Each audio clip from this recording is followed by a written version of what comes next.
สบายดีทุกคนมื้อนี้อยู่กับซองอานุแชนแนล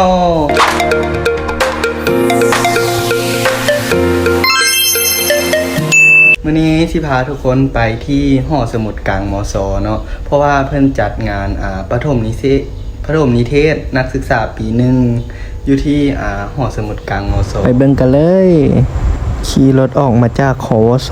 มาทางถนนลาวไทยหน้าหงหมอ103ขี่มาเฮาก็จะแวะซื้อเครื่องน้อยนึงร้านนี้เป็นร้านขายทุกอย่าง10,000แต่ต้องถามราคาอีกก่อนเด้อเพราะบางอย่างก็บ่แม่น10,000ซื้อแล้วก็ขี่รถออกมาทางหาดหลวงเพราะว่าจะบ่มีรถหลายปานใดส่วนเบื้องขวามือก็จะเป็นโรงเรียนมสลาวเวียดแล้วเฮาก็ฮอดเขตดงดกแล้วอันนี้ก็จะเป็นป้ายของงานมหกรรมกีฬามหาวิทยาลัยลาวครั้งที่2ที่มสเป็นเจ้าภาพ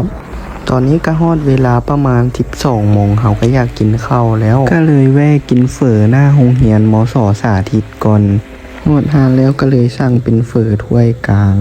เพราะว่าจะสั่งเฝอถ้วยจิ๋วนำเป็นขนาดมินิก็ประมาณนี้เลยเฝอถ้วย 4,000 อยู่ใส่มีขายหลังจากที่จอดรถแล้วเฮาก็ย่างเข้าทางคณะวิทยาศาสตร์สังคมครั้งแรกเลยที่ได้มาหอสมุดนี่แอกรอไป1กลุ่มแล้วก็เหลียวซอกหมู่บ่เห็นหมู่แล้วเจ้าทาอยู่ใส่ที่ไหน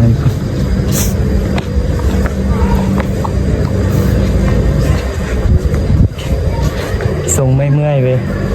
ทรงไม่เมื่อยเว้ยเทียนะเงินฟิลิปมาหรอโบโฮจะมาตั้งหากจะมาตั้งหากแมนเราจะมาแมนสิไปต่อ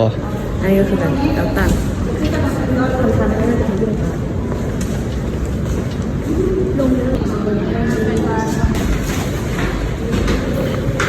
YouTube ลง YouTube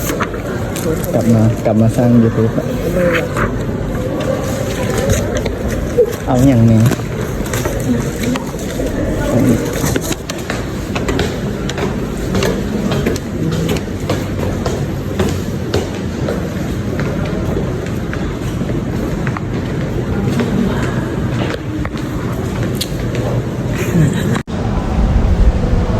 ต่อไปนัดสิ่งมาได้หลายอันกีฬาแบบหลายๆอย่างนัดสิ่งมีเลือกไป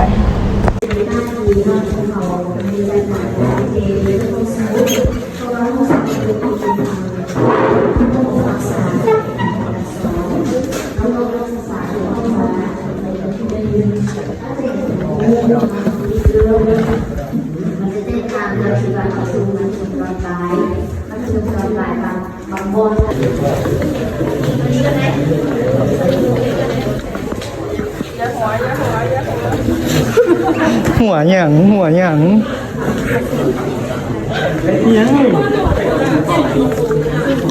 ไป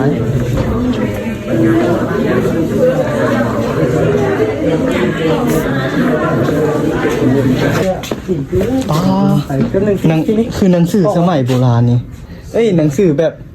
หนังสือพิมพ์โคตรเก่าให้ผมได้มันมืดเว้ย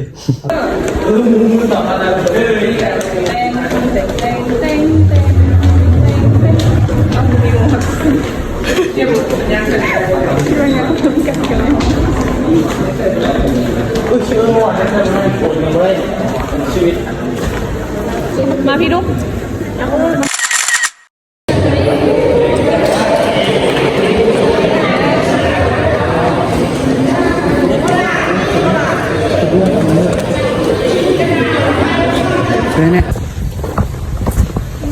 ปีหนึ่งเขาเจ้า